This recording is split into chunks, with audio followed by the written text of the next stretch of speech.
What's up everybody? My name is Matt Rauch and you're watching FMC, Faith Marriage Country in that order. And today I'm going to be talking to you about why I chose 25 Sierra satellite communications and didn't tell my wife.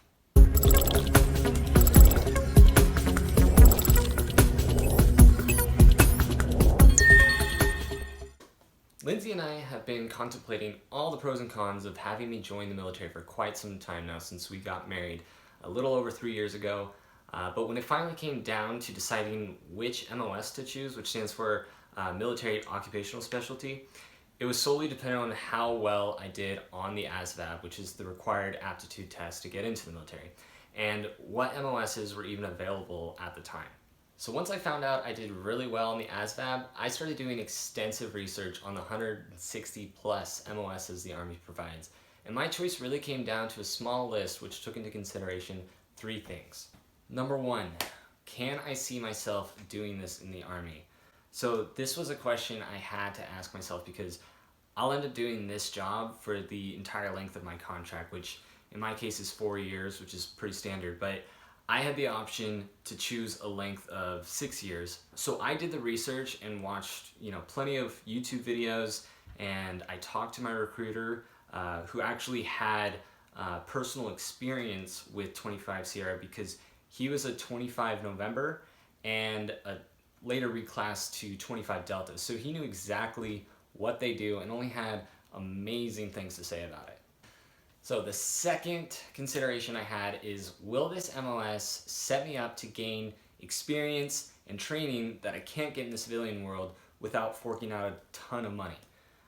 My wife and I are fortunately on the same page when it comes to finances. So we like to live frugally and below our means. So when it came down to the financial cost for me to get into the public service industry, the military's advantage of paying you to gain experience, was extremely enticing to say the least. So one of my considerations is, does this MOS have a long AIT or advanced individual training? Because I want to get the most out of my time in the Army and the sacrifice of being away from my wife for so long.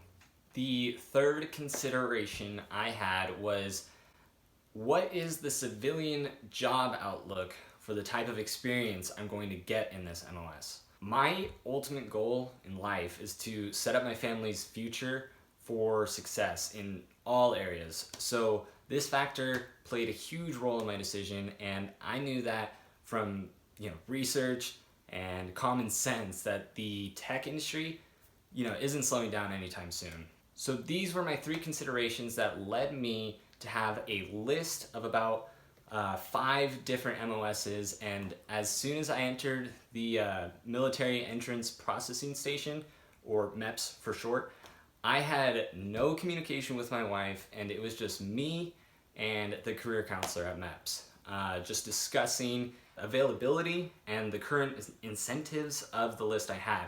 And honestly, 25 Sierra wasn't my first choice, or even my second. But that's quite a common situation to have before swearing in. So that's why I did my research, took into consideration those 3 things, and I made a list of my top 5 MOSs that I would be grateful to have. Alright, thank you guys so much for watching this video. If you actually liked it, don't forget to click the like button, subscribe, and also click that bell icon to receive notifications for any of our future videos. See you guys next time.